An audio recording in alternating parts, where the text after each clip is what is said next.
நம்ம அன்றாட வாழ்க்கையில சாதாரணமா சாப்பிடக்கூடிய சில உணவுகளை சில நாடுகள் தடை விதிச்சிருக்காங்க. உதாரணத்துக்கு சொல்லணும்னா, நம்ம ஊர்ல பால்காரங்க நம்ம வீட்டுக்கு பால் ஊத்திட்டு போறது ரொம்ப சாதாரணமான விஷயம். ஆனா இந்த பழக்கத்தை நீங்க அமெரிக்கால பார்க்கவே முடியாது. ஏன்னா அமெரிக்கால பால்ல இருந்து கறக்கப்பட்ட நேரடி பாலை விற்பனை செய்யவே கூடாது. பதப்படுத்தப்பட்ட பாலை மட்டும்தான் விற்பனை பண்ணணும். இந்த மாதிரி வினோதமான உணவு தடைகள் எக்கச்சக்கமா இருக்கு. அதுல 5 வித்தியாசமான உணவு தடைகளை தான் நாம் இந்த வீடியோல பார்க்க போறோம். டைம் வேஸ்ட் பண்ணாம வீடியோக்குள்ள போயிடும். வீடியோக்குள்ள போறதுக்கு முன்னாடி மறக்காம அறம் யாதனுக்கு சப்ஸ்கிரைப் பண்ணி வச்சுக்கோங்க. நம்பர் 1, சமோசா. சமோசான்னு சொன்னாலே எல்லாருடைய வாயிலையுமே எச்சில் தாங்க ஊறும்.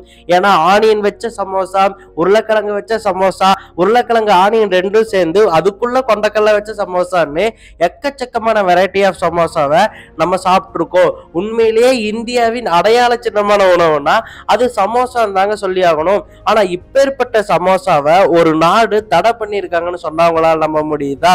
அது சொமாலியா தாங்க. ஆப்பிரிக்க நாடான சொமாலியா 2011ஆம் ஆண்டு இந்த சமோசாவை தடை பண்ணியிருக்காங்க. சொமாலியா எதுக்காக இந்த சமோசாவை பேன் பண்ணியிருக்காங்கன்னு கேட்டா நீங்க விழுந்து விழுந்து சிரிப்பீங்க. சொமாலியா பாத்தீங்கன்னா மிலிட்ரி ஆட்சியின் கீழ் இருக்கக்கூடிய ஒரு நாடு. அந்த மிலிட்ரி ஆட்சி பண்ணிட்டு இருக்கிறது ஒரு தீவிர இஸ்லாமிய அமைப்பான அல் சபாப் அப்படிங்கிற அமைப்பு. இந்த அல் சபாப் அமைப்பு தான் 2011ஆம் ஆண்டு சமோசாவை அவங்க நாட்டுல சமைக்கவோ தயாரிக்கவோ அதனை விற்பனை செய்யவோ தடை விதிக்கிறோம்னு தடை விதிச்சிருக்காங்க. ஏன் அப்படின்னு கேட்டதுக்கு அவங்க என்ன காரணம் சொல்லியிருந்தாங்கன்னா, சமோசா முக்கோண வடிவத்தில் இருக்கு. முக்கோண வடிவம் அப்படிங்கிறது கிறிஸ்தவ மதத்துல ஓலி ட்ரினிட்டியை குறிக்குது. கிறிஸ்தவ மதத்தை குறிக்கிறதாலேயே சமோசா நம்ம ஊர்ல இருந்துச்சுன்னு சொன்னா நிறைய பேர் கிறிஸ்தவ மதத்துக்கு மாறிடுவாங்க. அதனால நாங்க இதை பேன் பண்றோம். அது மட்டும் இல்லாம சமோசா மேற்கத்திய கலாச்சாரத்தை அதிகமா பிரதிபலிக்குது அப்படின்னு சொல்லிட்டு சமோசாவை பேன் பண்ணியிருப்பாங்க. ஏன் இது காமெடின்னு கேட்டீங்கன்னா, இந்த சமோசாவை கண்டுபிடிச்சதே அரேபியர்கள் தான். 10 மற்றும் 13ஆம் நூற்றாண்டுகள்ல அரேபியர்கள் எழுதின சமையல் குறிப்புகள்ல இந்த சமோசா பற்றின குறிப்புகள் இடம்பெற்றிருக்கு. சமோசாவை அரேபியர்கள் சம்பூசா அப்படின்னு சொல்லிட்டு அழைச்சிருக்காங்க. அரேபியர்கள் மூலமா தான் இந்தியாவுக்கு சமோசா வந்திருக்கு. நாம அதுக்கப்புறம் தான் சமோசாவை பிரபலப்படுத்தணும். இப்படி அரேபியர்களால தயாரிக்கப்பட்ட அந்த உணவை அரேபிய மதம் கொண்ட ஒரு நாடு தடை பண்ணியிருக்கு. அப்படிங்கிறப்போ கேட்கறதுக்கு காமெடியா தான் இருக்கு. நம்பர் 2, ஜெல்லி மிட்டாய். குழந்தைகள் எல்லாருமே விரும்பி சாப்பிடக்கூடிய ஒரு உணவு தான் இந்த ஜெல்லி மிட்டாய்னு சொல்லலாம். நாம ஒரு பெட்டி கடைக்கு போனா ஜாருக்குள்ள இந்த ஜெல்லி மிட்டாய் நிரப்பி வச்சிருப்பாங்க. அதை பார்க்கும் போதே நம்ம கண்ணே குளிர்ச்சி ஆகும்.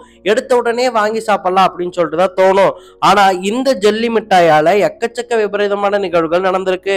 உதாரணத்துக்கு 2017ஆம் ஆண்டு கேரளாவின் கோழிக்கோட் பகுதியில 4 வயதே ஆன யூசப் அப்படிங்கிற சிறுவன் இந்த ஜெல்லி மிட்டாயை வாங்கி சாப்பிட்டிருக்கான்.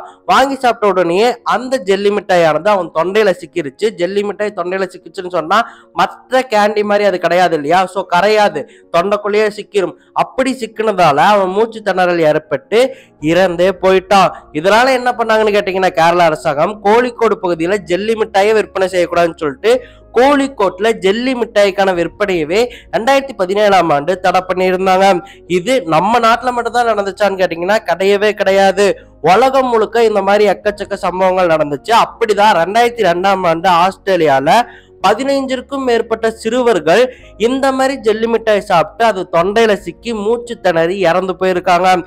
அதனாலேயே கோபமுற்ற ஆஸ்திரேலியா அரசாங்கம் என்ன பண்ணியிருக்காங்கன்னா, ஜெல்லி மிட்டாயை ஆஸ்திரேலியால இனி விற்பனை செய்யக்கூடாதுன்னு சொல்லிட்டு அதுக்கு ஒரு தடை விதிச்சாங்க. அவங்களோட நிறுத்தாம 2004ஆம் ஆண்டு ஐரோப்பிய யூனியனும் ஐரோப்பாவின் நிறைய பகுதிகளில் குழந்தைகள் ஜெல்லி மிட்டாய் சாப்பிட்டு மூச்சு திணறி இறந்து போறதை பார்த்தோன்னே ஐரோப்பால இனிமே ஜெல்லி மிட்டாயை வைக்கக்கூடாதுன்னு சொல்லிட்டு 2004ஆம் ஆண்டு அவங்களும் தடை விதிச்சாங்க. அந்த அளவுக்கு ஒரு ஆபத்தான உணவுப் பொருள் தான் இந்த ஜெல்லி மிட்டாய். ஸோ இனிமே உங்க குழந்தைகளுக்கு இந்த ஜெல்லி மிட்டாயை வாங்கி கொடுக்காதீங்க. ஏன்னா நமக்கு ஒரு குழந்தைகள் தான் இருக்காங்க. Number 3, ketchup. எந்த ஒரு ரெஸ்டாரண்ட்டுக்கு போனாலுமே ஏதாவது ஒரு ஃபாஸ்ட் ஃபுட் நம்ம வாங்கி சாப்பிட்டோம்னு சொன்னா கண்டிப்பா அதுல கெச்சப்பை போட்டு நம்ம சாப்பிடுவோம். நூடுல்ஸா இருக்கட்டும், ஃப்ரைட் ரைஸா இருக்கட்டும், கெச்சப்பை அதுல போட்டு சாப்பிடுறது அப்படிங்கிறதே ஒரு தனி ஸ்டைலுன்னு தான் சொல்லலாம். ஆனா இந்த கெச்சப்பை பிரான்ஸ் நாடு தடை பண்ணியிருக்காங்கன்னு சொன்னவங்களால நம்ப முடியுதா? ஏன்டா பிரான்ஸ் நாட்டுல தான் பிரெஞ்சு ஃப்ரைஸ் ஃபேமஸ். பிரெஞ்சு ஃப்ரைஸை நம்ம கெச்சப்ல தான் தொட்டு சாப்பிடுவோம். அவங்க எப்படி கெச்சப்பை பேன் பண்ணியிருக்க முடியும்னு சொல்லிட்டு தான் நீங்க யோசிக்கிறீங்க. உண்மையிலே பேன் பண்ணியிருக்காங்க. பிரெஞ்சு ஃப்ரைஸ் என்னதான் பிரான்ஸ்ல ஃபேமஸா இருந்தாலுமே அந்த பிரெஞ்ச் ஃப்ரைஸ் கூட குழந்தைகள் கெச்சப் தொட்டுட்டு சாப்பிட்றத பிரான்ஸ் அரசாங்கம் விரும்பவே கிடையாது. ஏன் அப்படின்னு கேட்டீங்கன்னா, நாம என்னதான் பிரெஞ்சு ஃப்ரைஸை கெச்சப்ல தொட்டுட்டு சாப்பிட்டாலுமே பிரெஞ்சு மக்கள் அப்படி சாப்பிடக்கூடாதுன்னு பிரான்சின் கலாச்சார ஆர்வலர்கள் நினைச்சாங்க. ஏன்னா கெச்சப் அப்படிங்கிறது பிரான்ஸ் நாட்டின் உணவு வகையே கிடையாதாமா. அது மட்டும் இல்லாம 21ஆம் நூற்றாண்டுக்கு பிறகு பாத்தீங்கன்னா பிரான்ஸை சேர்ந்த இளைஞர்கள் பிரெஞ்சு உணவுகளை சாப்பிட்றத தவிர்த்துட்டு அதிகமா அமெரிக்க உணவுகளை வாங்கி சாப்பிட்டு இருக்காங்க. இந்த மாதிரி அவங்க அமெரிக்க உணவுகளை அதிகமா வாங்கி சாப்பிட்டதால பிரான்சின் கலாச்சாரம் கெடுது அப்படின்னு சொல்லிட்டு பிரான்ஸ் அரசாங்கமே நினைச்சாங்க. அதையெல்லாம் தாண்டி பிரான்சின் சுகாதாரத்துறை இந்த மாதிரி அமெரிக்கன் ஃபுட்ஸை இளைஞர்கள் அதிகமாக சாப்பிட்றதால நிறைய நோய்கள் அவங்களுக்கு வருது அப்படின்னு சொல்லிட்டு சொல்லியிருந்தாங்க. இதனாலேயே ஸ்கூல் காலேஜஸ்ல அமெரிக்க உணவுகள் விற்பனை செய்யக்கூடாது அப்படிங்கிற முடிவை பிரான்ஸ் அரசாங்கம் எடுத்தாங்க. அதன் விளைவா 2011ஆம் ஆண்டு கெச்சப் அப்படிங்கிறதையே ஸ்கூல் காலேஜ் கேன்டீன்ல விற்பனை செய்யவே கூடாது, அதுக்கு தடை விதிக்கிறோம் அப்படின்னு சொல்லிட்டு பிரான்ஸ் அரசாங்கம் கெச்சப்புக்கு பிரான்சின் ஸ்கூல் காலேஜ் கேன்டீன்ல தடை விதிச்சிருந்தாங்க. இதுல இருந்து நமக்கு புரியுறது என்னன்னா, பிரான்ஸ் மக்கள் அவங்களுடைய கலாச்சாரத்தை காப்பாற்றுறதுக்கு எந்த ஒரு எல்லைக்கு வேணா போவாங்க அப்படிங்கிறது கிளியரா தெரியுது. நம்பர் 4, துரியன் பழம். இந்த துரியன் பழத்தை கண்டிப்பா எல்லாருமே பார்த்திருப்பீங்க. கோடை காலங்கள்ல நம்ம ஊர்கள்ல இந்த துரியன் பழம் அதிகமா விற்பனை செய்யப்படுது. ஆனா இந்த துரியன் பழத்தை சிங்கப்பூர்ல பேன் பண்ணி இருக்காங்க. சிங்கப்பூர் எதுக்காக இந்த துரியன் பழத்தை தடை விதிக்கணும் அப்படின்னு சொல்லிட்டு கேட்டீங்கன்னா, நம்ம எல்லாருக்குமே தெரியும் சிங்கப்பூர் சுத்தத்தை அதிகமா பார்க்கக்கூடிய நாடு, தன்னுடைய நாடு எப்பவுமே கிளீனா இருக்கணும் அப்படின்னு நினைக்கக்கூடிய நாடு. அப்படி இருக்கும்போது இந்த துரியன் பழம் என்னதான் நல்ல பழமா இருந்தாலுமே இதுல ஒரு மைனஸ் இருக்கு, அது இதனுடைய வாசம் தான். இது அதிகமா துர்நாற்றம் வீசக்கூடிய ஒரு பழமா இருந்துச்சு.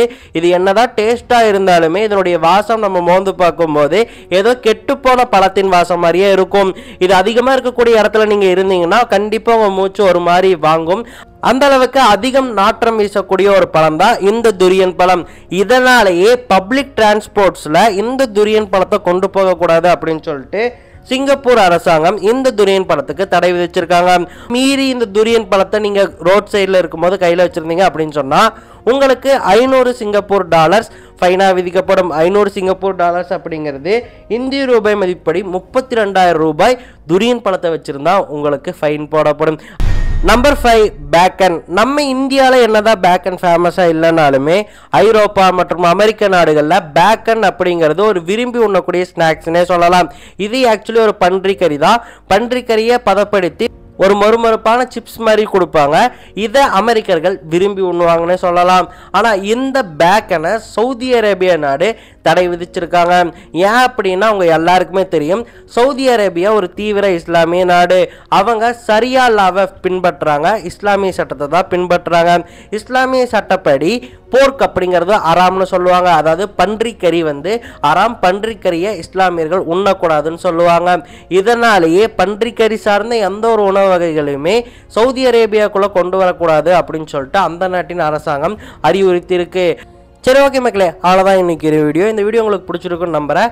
வீடியோ ஷார்ட்டாக நார்மல் ஃபேக்ட்ஸ் மட்டும்தான் போட்டிருக்கோம். இதை விட நல்ல நல்ல காணொலிகளை நம்ம சேனலில் நீங்கள் எதிர்பார்க்கலாம். அதெல்லாம் பார்க்கணும் அப்படின்னு சொன்னால் மறக்காமல் நம்ம சேனலுக்கு சப்ஸ்கிரைப் பண்ணி வச்சுக்கோங்க. நாங்களும் அடுத்த வீடியோவில் பார்க்குறேன். Tata bye.